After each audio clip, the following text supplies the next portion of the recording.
Okay, so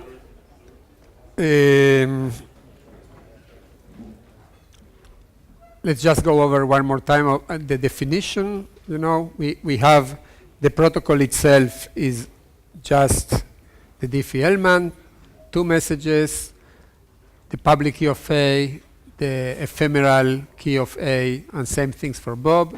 That's it. And the session key is computed as this thing. First, you compute sigma as g to the power of these two things that A computes using the public information and the secret information, and same thing for Bob. They both compute the same sigma, and from sigma they derive this session key. When the D and E are defined in this kind of semi-strange way, and now you will see why they are computed like this. And you know, I mean, there are two things that I like about this protocol. One is really the amazing performance, which shows that you can get authentication almost for free, even though it's the thing that really complicates Diffie-Hellman. And the other thing I like about this protocol is the proof. So I'm going to punish you with some details about the proof. Not you know, still high level, but by the way, if you read the paper, HMQV paper from 2005, you will see that it's defined with E and D being half of Q. Q is the order of the group over which these things work, and instead of doing a full exponent, it's defined with half of the exponent bits. The intention was to have half exponentiation, but the truth is that with this multi-exponentiation that I mentioned before, even if you have a full exponent, you still only pay 1/6 of exponentiation. So I'm only saying this in case you look at the paper, but you can forget about that and just think about full exponents and using multi-exponentiation to get that 6 exponentiation cost. Okay, so again, really, I did this work only because I wanted to understand, I mean, how this MQV crazy stuff worked. I changed it from half bits of X to these two things, and now at least I am able to explain why and how this works. So notice that there is no signatures exchange, right? So that authentication is achieved through the computation of sigma. So in particular, you have to ensure that Alice and Bob can compute it, but only Alice and Bob can do that. And the idea is that this value is actually a signature of Alice on D. D is this thing, okay? This is a public value. Everyone can compute that, and everyone knows X, which is sent in the clear in the protocol, and everyone knows the name of Bob. So everyone can compute that, and this thing, this strange thing, actually is a signature of Alice on the pair X Bob, and at the same time, this value is the signature of Bob on this pair. Now, not only are these a signature of Alice and this is a signature of Bob, each of a different value, but the signature that they produce is the same string. Okay? And if we get to do that, then we don't need to send the string because each one can compute it. We can just transform that string in the key. That's the sigma. Okay? So it's Alice signs something, Bob signs something different, but the string that defines that signature is the same string, so they don't need to send it, they just need to compute and use it as a key. Only them can produce the key because only them can produce this signature. So that is the essence of the thing, and now I have to show you how the things work as signatures on these values. So for this, we will define this notion of challenge response signatures. This is what's called designated verifier signatures, meaning that it's not a signature that is transferable as regular signatures. It's only signature that one particular verifier can verify. And this is a verifier that this will be a interactive signature where Bob, in this case, is the signer. It has the public key B, which equals G to the B. And Alice is the verifier. It doesn't have a public key. She is only the verifier. But she is the protocol is interactive. So Alice starts by sending a challenge, X equals G to the X, and a message M to Bob. Okay? And the answer of Bob is a signature that depends on the message M, but also on the challenge that Alice sent. Okay? So in total, the signature depends on the private key of Bob, on the value X sent by Alice, and the message M. Alice will use her challenge trapdoor, X. Yeah, she sent G to the X. She knows X. She will check. She'll use this challenge trapdoor to verify the signature. Okay, so it's interactive. Only Alice, only the who created the challenge G to the X, it knows X, is the only party that actually can verify these signatures. Okay? Now, specifically, we are going to look at this signature. Alice sends to Bob. I mean, Bob is going to sign, and Alice says, "Okay, sign for me message M with challenge value X." And Bob will sign the following way. Bob will choose also an ephemeral Y, G to the Y, okay? And will create the signature as the value X, okay? This challenge value to the power of Y plus EB, where E is the hash of Y and M. So in this case, Bob is only signing M. There are two auxiliary values, X and Y. X that Alice uses as a challenge, and Y a value that Bob will use as part of his signature. So the signature is a pair, Y and sigma, with E being defined like this. This is a public value. It depends on Y, which is public, and the message that is public. So Alice knows all the information. What she's going to do, she is going to check whether the sigma that she got satisfies this equation. Y sent by Bob, B, which is the public key of B, to the power of E, this is E, all of that to the power of X. If that equals the string sigma, she will accept the signature. Okay?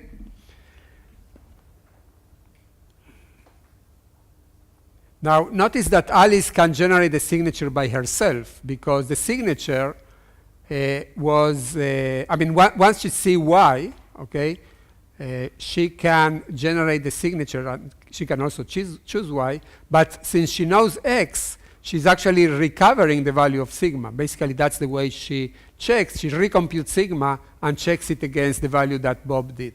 So Alice can generate the signature by herself if she wanted. And the signature only convinces the challengers that know X, and so it's a non-transferable signature. And question is this a bug or a feature? So it depends. One reason why this can be a feature is that this doesn't have the problem of signing, of leaving a proof that you signed the identity of who you are talking to, that the ISO protocol had that issue. Okay, we call this scheme XCR for exponential challenge response. Okay, so this is an XCR signature. And we can prove that XCR signatures are unforgeable, where unforgeability is defined under the usual adaptive chosen message attack. Only signer and challenger can compute the signature, and this assumption on which we prove this particular scheme is using the computational Diffie-Hellman and the hash modeled as a random oracle. And I'll show the idea of the proof apparently later. Before showing that, let me define dual XCR signatures called DCR. So a dual XCR is a signature that both parties can sign at the same time. So we have Alice and Bob will act as signer and verifier simultaneously. Alice has a public key A, Bob has a public key B. Alice and Bob exchange values X and Y as part of the XCR signatures, and also messages M, A, and B. Okay? Now, Bob generates an XCR signature on MA under challenge X, A to the D. So, you know, Alice needs to send a challenge to B to sign. So instead of just sending an X, she will send X times A to the power of D, as long as the thing is unpredictable, or the discrete log of this cannot be computed by Bob, then this thing multiplied by A to the D instead of just X doesn't make a difference. The security of the signature is the same. So Alice will send X and A, and this will be the challenge, X times A to the D. And this will be a signature on message MA. Same thing, Alice will sign a message MB under this challenge Y, B to the E. Okay? Now, by the security of XCR, actually these signatures, both of them are secure. But the nice thing about them is that the signature, both signatures are the same. Okay? Because the way we chose the the challenges,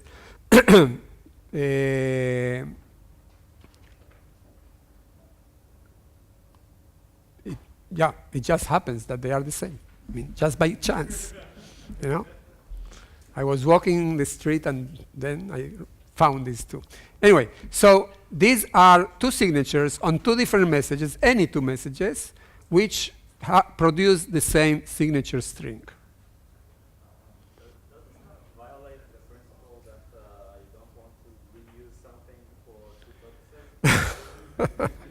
For encryption as a key and as a signature. Yeah. This violates all possible principles. I mean, when I still had principles, I would have done this. With time, you lose everything. You know, I had discussions with people opposing completely the use of this stuff, because really that's exactly what you do here. You don't have anything on the wire, right? So everything is there.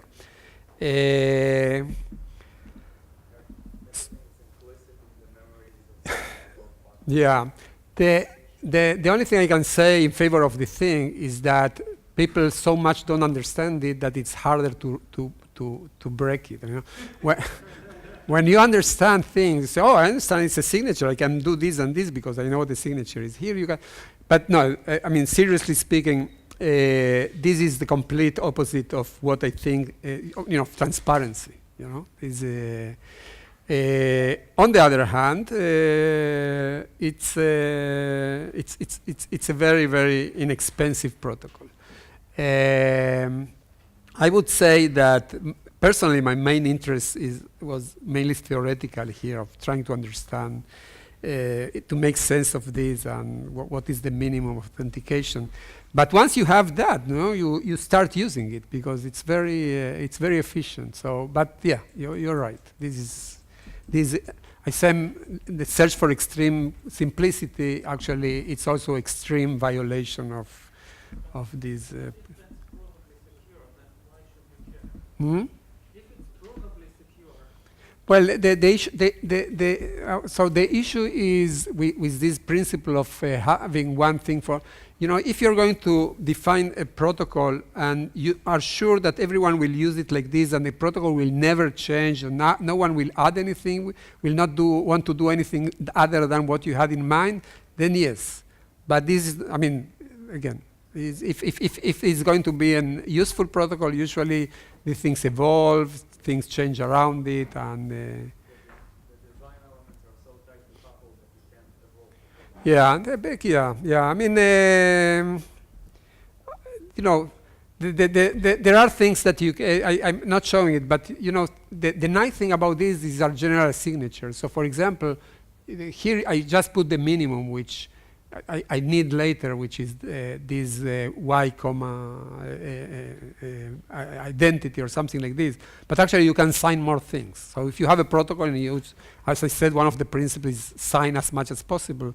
Actually, you can hash all of this stuff and producing these exponents D and E and have actually. So this thing being a signature is it's a useful. It's a useful primitive that you can use with more, in some richer functionality. But the basic thing, the basic complaint or claim you had is correct. Yes. Yes. Why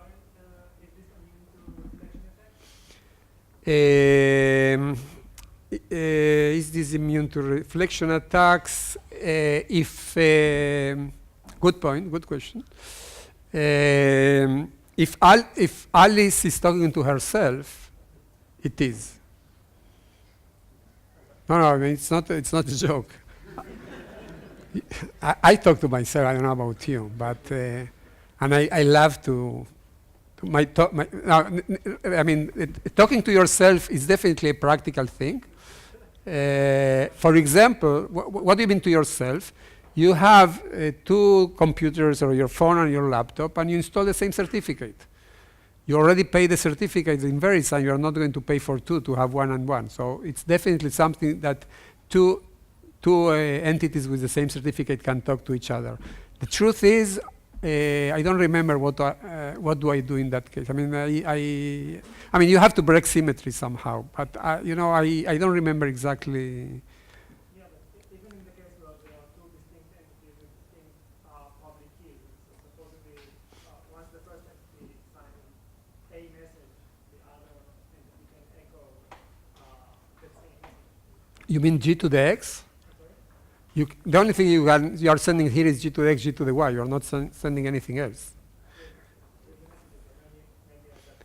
Wait. You are talking now about the DCR signatures, or you're talking about the protocol, the key exchange protocol? I mean, this is a primitive that I'm going to use to prove the security of the protocol. But for now, I'm talking about like a generic, or I mean, a general primitive, a general construct. I'm wondering if the signature is the same and symmetric. How would that not be inherently one of the Okay. Remember that these signatures only convince the participants. Okay, so.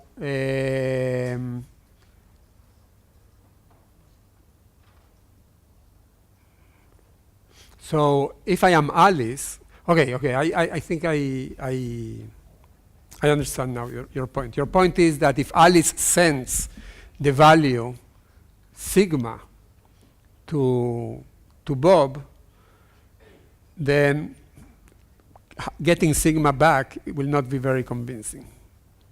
You're right. And now I understand that. It's a yes. I mean, if you are going to use this. I mean, XCR signatures you can use really regularly. In this case, I agree that it's not clear in what other application this will be useful this way, but it will definitely be useful in our application because sigma will never be sent.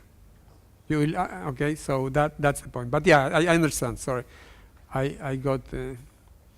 So this DCR is exactly HMQV if what you use as the message is Alice, for the message that Alice asked Bob to sign, and Bob is the message that Alice is the message that Bob needs to sign, and Bob is the message that Alice needs to sign. However, as I said, since the signature is the same value, it doesn't need to be transmitted, and that is the point of the protocol, okay? But the value is authenticated. I mean, as long as Alice doesn't send it, if she sees that someone has computed that value, it's either her or Bob. Now, something I don't have here, and actually, let me check something here. I think that, so actually, going back to ISO, you see, this thing is Diffie-Hellman plus the signature. And this is the signature of Bob on G to the X, G to the Y, and the identity of Alice. And this is signature of A on G to the Y, G to the X, and the identity of B. Okay? What I did there is to have exactly the same thing. What they have is a signature of Bob on the identity Alice, and the signature of Alice on the identity of Bob. Okay, so this is exactly at that level is exactly the ISO protocol. You cannot derive a proof of this directly from that because these things don't go in the wire. So actually, the logic changes, but the idea is the same. Okay, so how do you prove HMQV? There's three steps. One is you show that if you break HMQV as a key exchange, you can forge DCR, which are these dual XCR signatures. I mean, it's not a very easy step, but it's I would say a standard arguments. One thing that I like here is that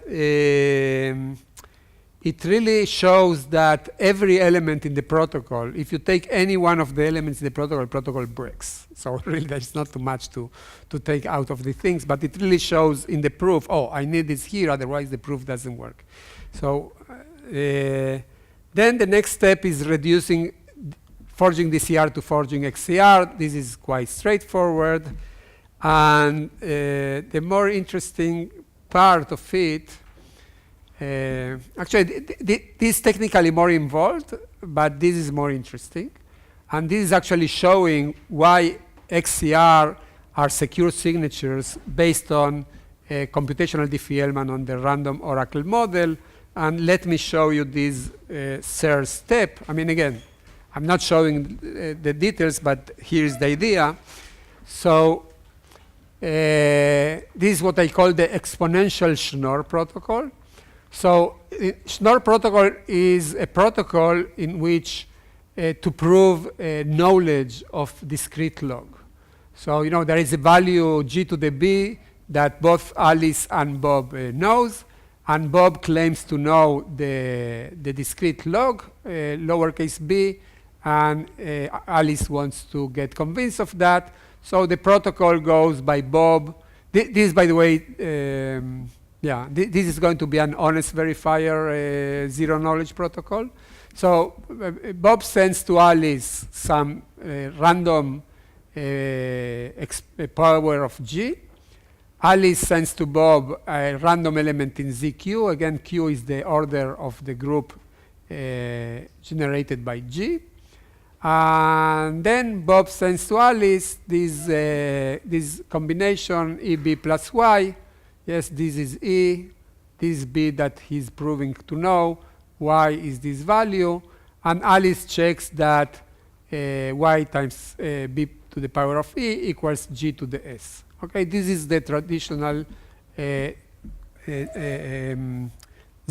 honest verifier zero knowledge protocol. And because of that, you can use the Fiat-Shamir transformation to make this into a signature. Again, the regular Schnoor signatures, which is basically the pair y and the string s, where the value e, which is the challenge here, is computed as a hash of a message m that is being signed, and the value y chosen here by Bob. Okay? And this is a Schnoor signature in the random oracle model. No change from the traditional Schnoor signature. Now, to see how XCR is a secure signature, then essentially it is the same, but everything happens in the exponent somehow. And basically, this here is a protocol in which Bob doesn't prove knowledge of B, but rather the ability to compute powers, B powers of values. So this protocol is follows the thing. Bob, again, sends Alice G to the Y. Alice now sends two values. Actually, usually X would be sent here in the first message, but it doesn't change the security in this case. So Alice will send this challenge E and X, both are parts of the challenge, and Bob will simply take X to the power of EB plus Y. Yeah, it's the same thing that he did in the regular Schnoor, but now he does it on the exponent. Okay, showing basically that he can do these computations powers of P. And what Alice checks is that this sigma equals YBE to the X.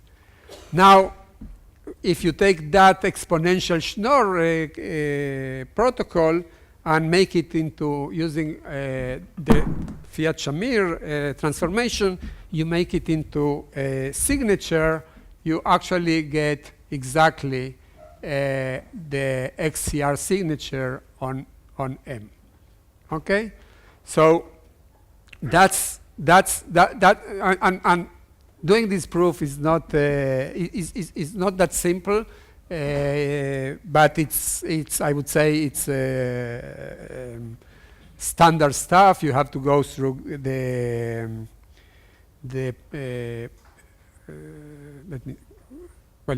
let me answer that one. You don't have you probably don't have like regular special soundness because you'd have to Right. discrete log, so you just prove soundness but not proof of the knowledge. That's right. That's right. Fiat-Shamir goes through fine even given that. Yes, I mean I have to go, to do the Poincheval Stern. Some. Huh? Wait. Everything is falling apart here. Give me 1 second. So the question here is,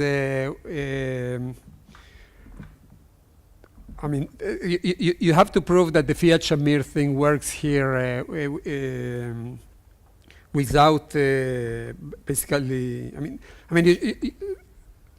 You prove the soundness of the protocol rather than the proof of knowledge or the proof of ability to. So essentially, this is not a proof, right? But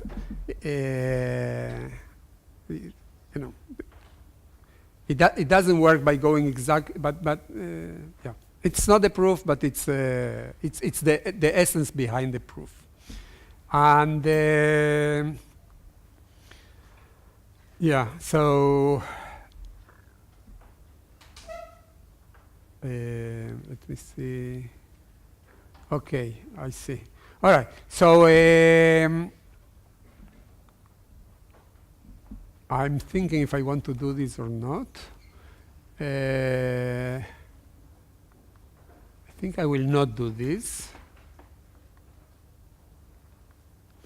Yeah, but anyway, so for example, you see, I'm basically, this is the Poincheval Schnoor proof repeated with some care for this particular. I mean, I couldn't use, I didn't know how to use these things in a black box. So I actually do that myself again, but it's the same, the same mechanisms with a little bit of care. But yeah, this is too technical. I will skip this. Actually, I want to show this one. Again, it's interesting to see how these proofs show exactly what you need or you don't need. I mentioned before the proofs of possession of keys. You know, there are some protocols that are only secure if the CA checks that the person registering a key knows the private key.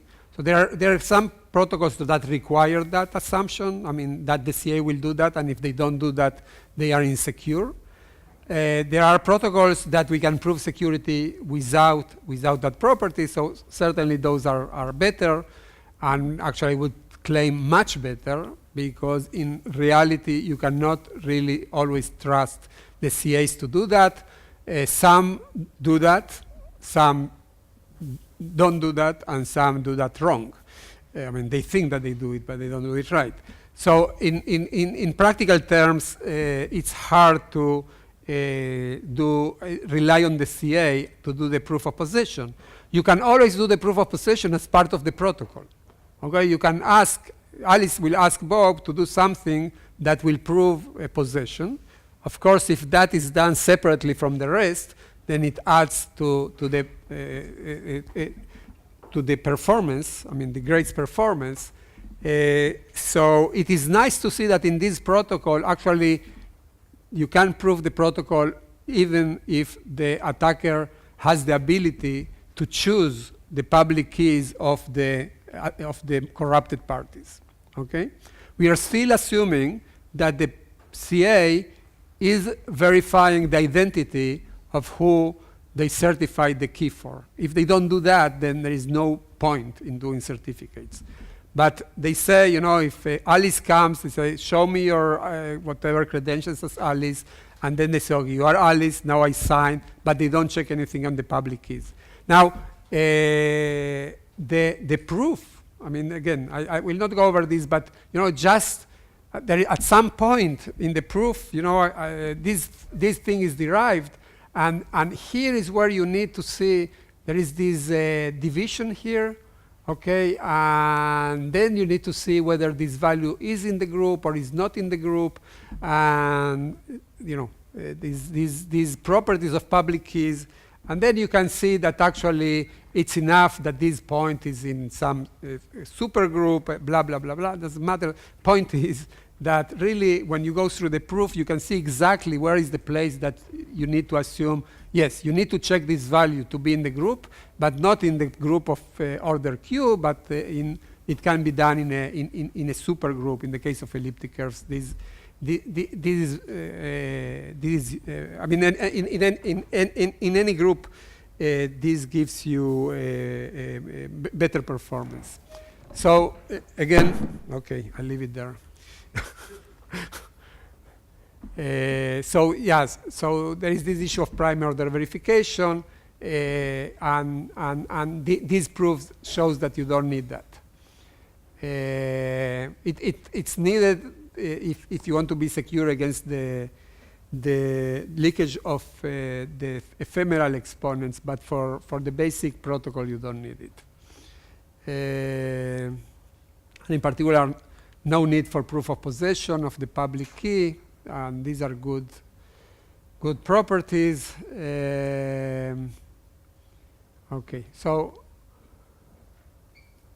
note that each party can start the protocol even simultaneously. There are some cases where this is useful, and as I said before, it is secure of any combination of leakage of AX, BY, except for the trivial thing that I mentioned before. Note that security against the disclosure of A and B is actually the definition of forward secrecy. By the way, I skipped that definition wherever I had to say that. So you know what is forward secrecy is the property that even after the private keys of the participants is disclosed, the session key is still secure, which is exactly what Diffie-Hellman gives you. Even if we erase the session key on X and Y, even if I find the public keys, I cannot compute the session key. So disclosure of A and B is equivalent to perfect forward secrecy. But does HMQV really achieve perfect forward secrecy? So I'm telling you that this is secure against the disclosure of A and B, and this is equivalent to PFS, but then I ask the question, does it really achieve PFS, perfect forward secrecy? And of course, what is the answer? Yes or no?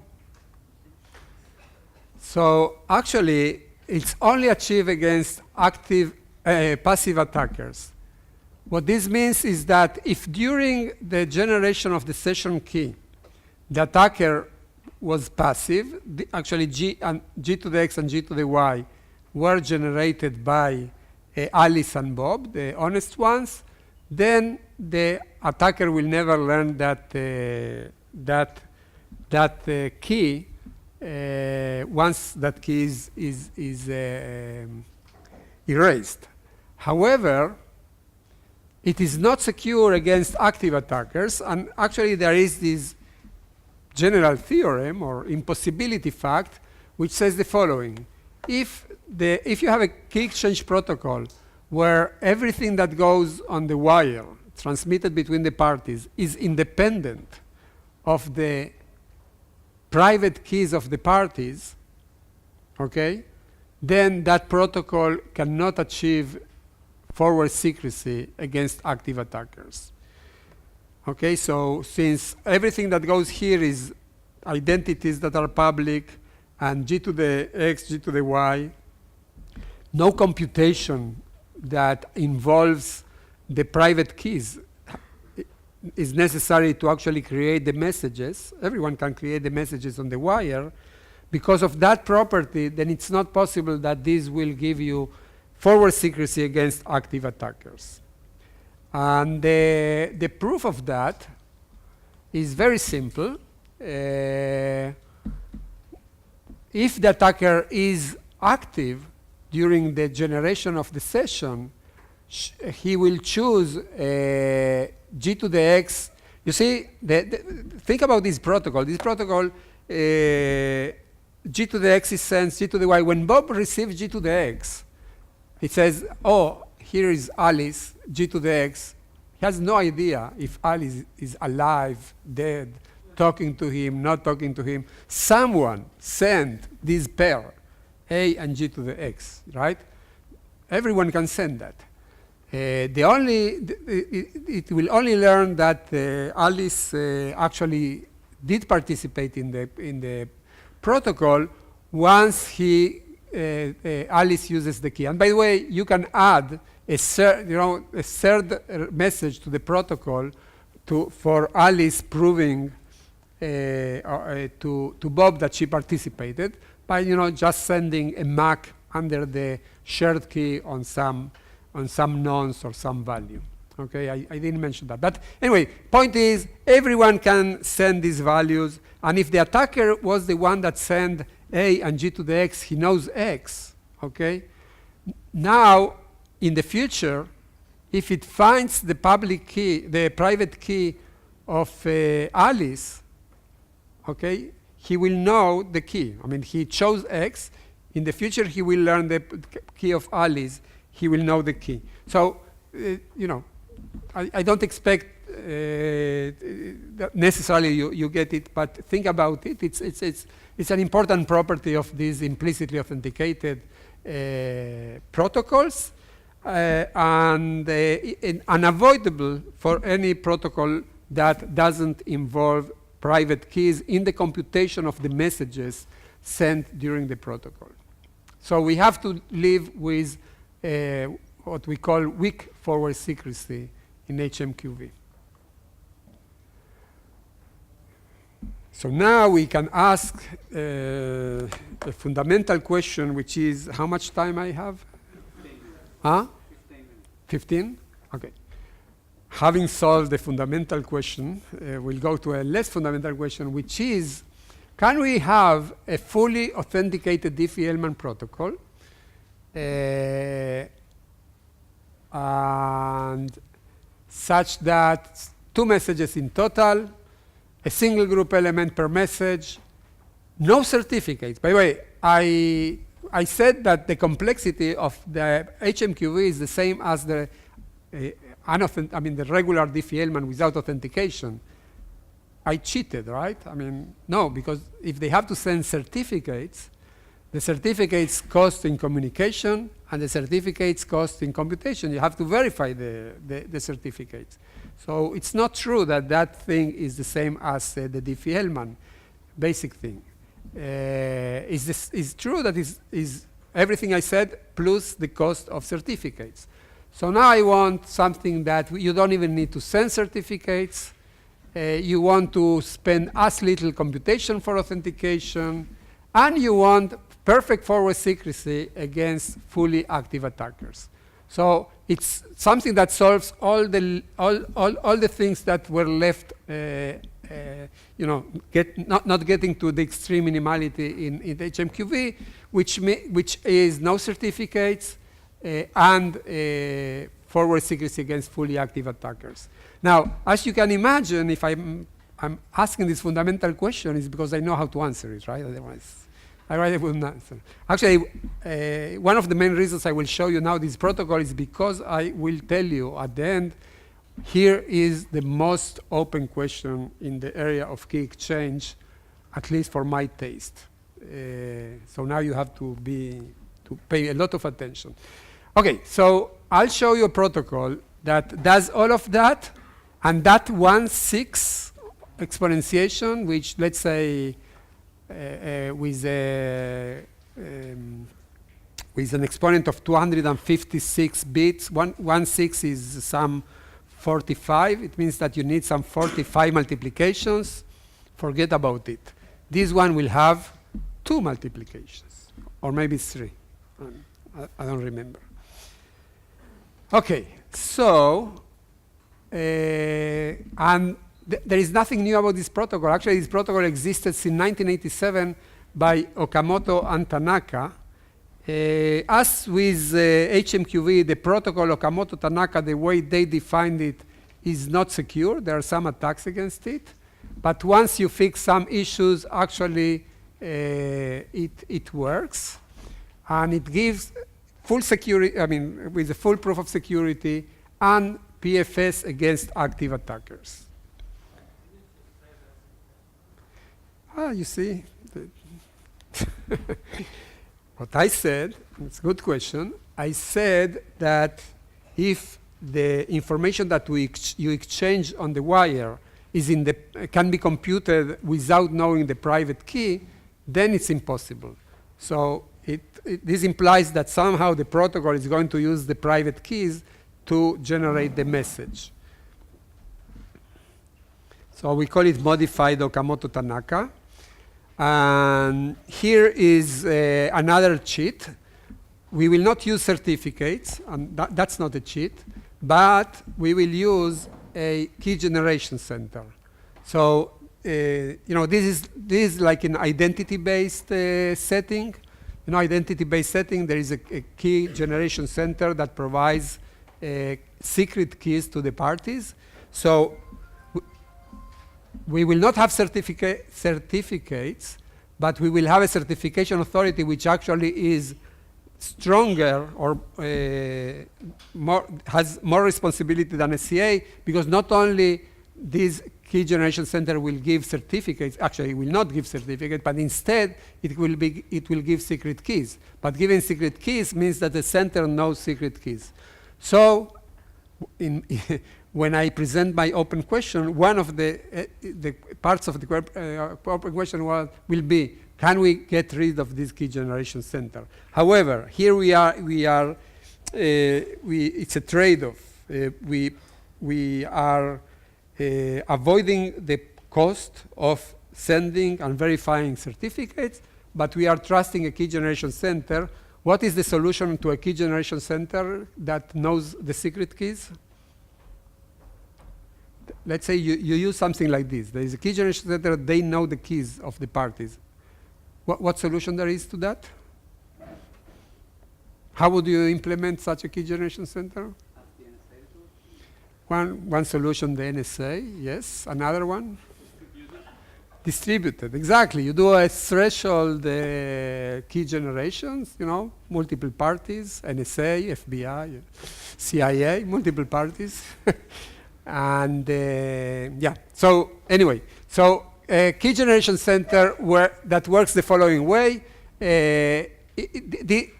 Okay, one bad thing, there is a key generation center. Another bad thing, this is going to work on overfactoring. So you need RSA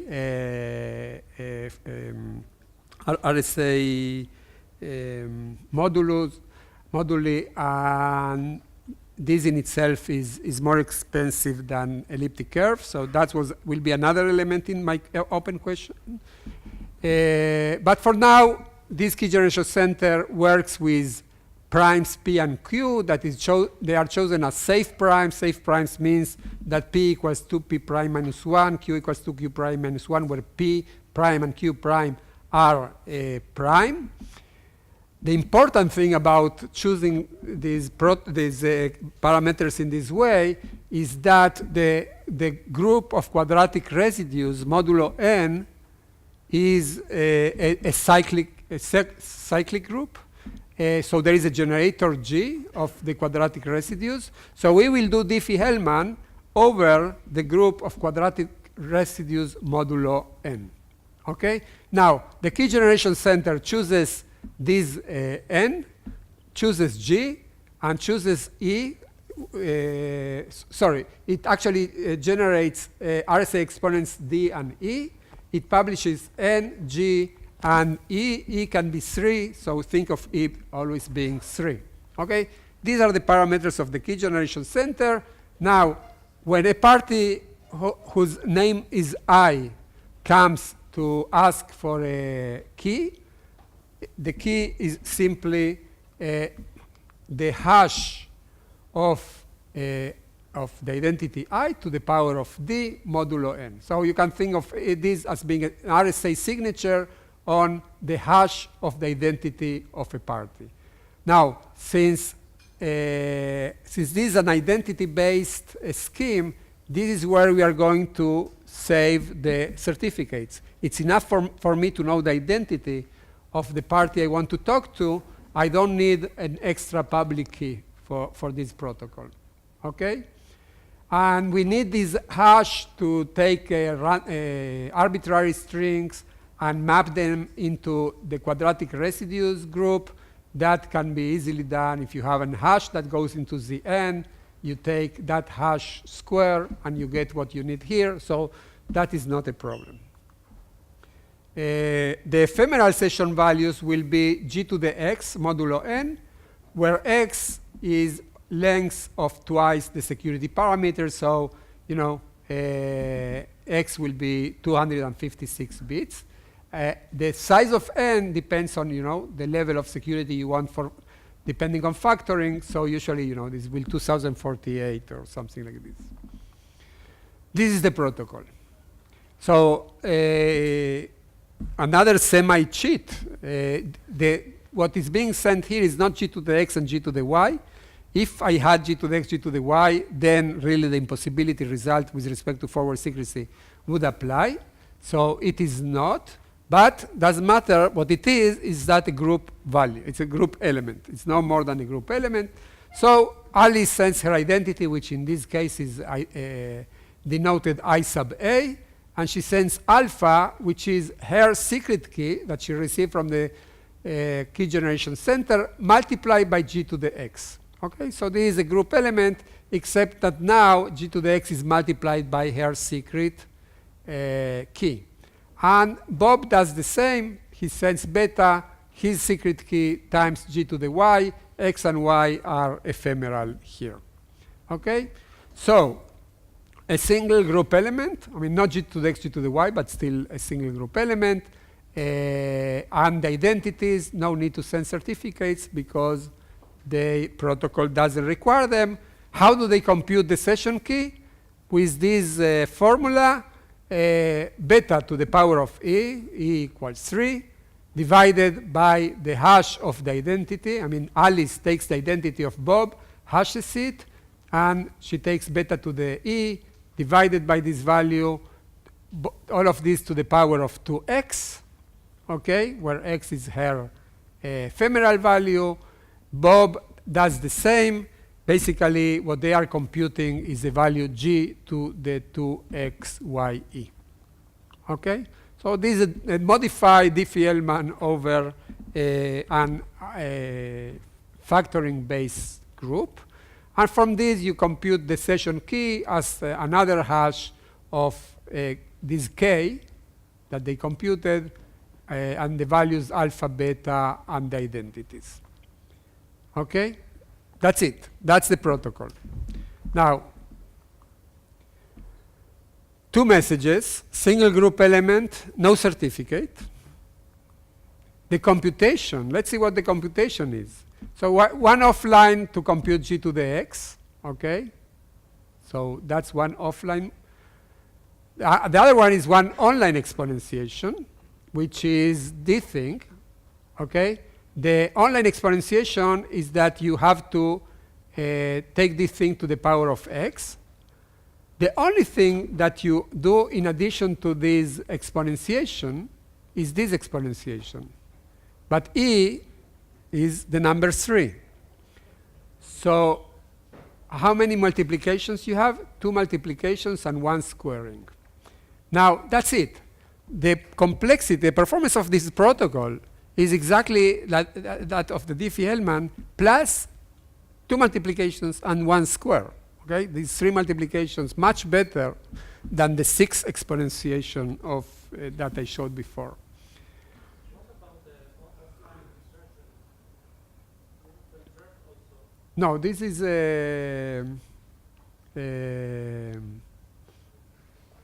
I mean, this inversion is much cheaper than the exponentiation. So you see, we reduce the cost of, now we really, without certificates, we are really on the complexity of Diffie-Hellman, and we are only paying 3 multiplications for authentication. This is really quite amazing. I mean, there is no reason in the world to believe that something like this is possible. I mean, from the performance point of view, this is not that great because we are working on a RSA group, right? And these days, you know, elliptic curves are much faster than RSA. So let me, I know that you are in this suspense of knowing what is the most important open question in key exchange. So I will tell you already. The most important one is give me a protocol like this with all these properties, but that works over elliptic curves, regular elliptic curves, no bilinears, no pairings, just elliptic curves. It means that I'm willing to work with the key generation center, and it should not use certificates and should have a very, very low performance. I mean, 1/6 exponentiation is fine too, but it needs to have also full forward secrecy. Remember that the HMQV had only forward secrecy against passive attackers. This one, we will prove it has forward secrecy against active attackers. Okay? So in this one, so give me a protocol with all these properties over elliptic curves. Seriously, if you do that, you will be the first recipients of the Hugo Krawczyk Award for and last ones too. No, I mean, I think that this would be a beautiful thing to have. So think about it. Yeah, let me just, okay, 3 multiplications over Diffie-Hellman. Okay, there is a proof of security. Oh, yeah, one thing. So why is the thing, why the impossibility result on active forward secrecy does not apply to this one? Because here the value that is sent involves the secret of Alice. Is g to the x multiplied by the secret key of Alice. So someone sends some alpha, it will not work. It will not work because it will not know the g to the x that gives that alpha without knowing the secret of Alice. Okay, so that's the reason why the impossibility result doesn't apply to it. Okay, let's have a break.